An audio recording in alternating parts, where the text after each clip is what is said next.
Ayun. Ito pala ang timing ng ito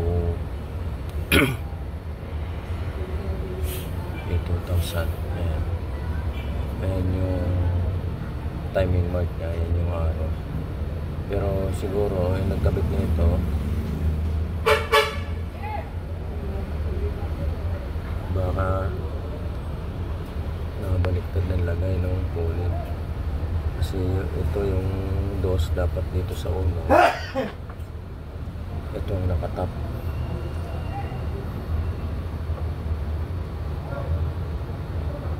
Ayan.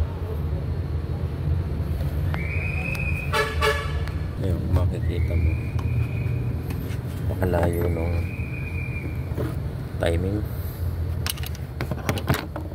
Malayo ng timing niya. Dapat ang uno dito banda. Kaya pag pinihit mo siya, malayo pa rin. Ayan. Malayo pa rin siya. Kasi ito yung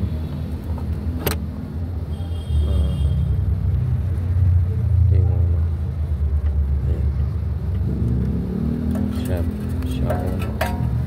1342.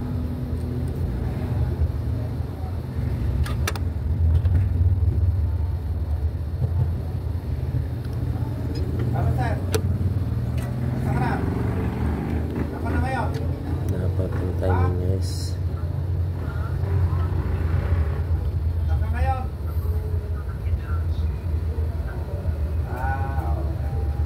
alala natin yan. Naglagay tayo ng ano, ng marking. Ayan. Naglagay tayo. Gamitan natin ng timing belt dyan. Ayan, timing belt. Malayo. Ayan. Resulta.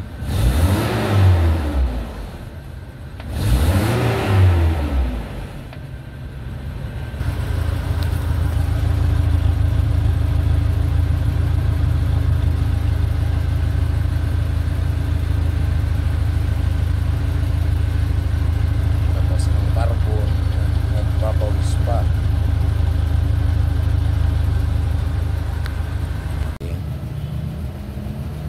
Minor niya 900. Dati pag pinapatay mo, late siyang mamatay ang makina. Ngayon ginawa natin dito, timing natin, malayo pala yung timing. Ayan, makikita nyo, ganda na rin yung palo. Tapos pag pinatay natin, namamatay na siya mabilis. Pag restart natin, ayan, okay na siya.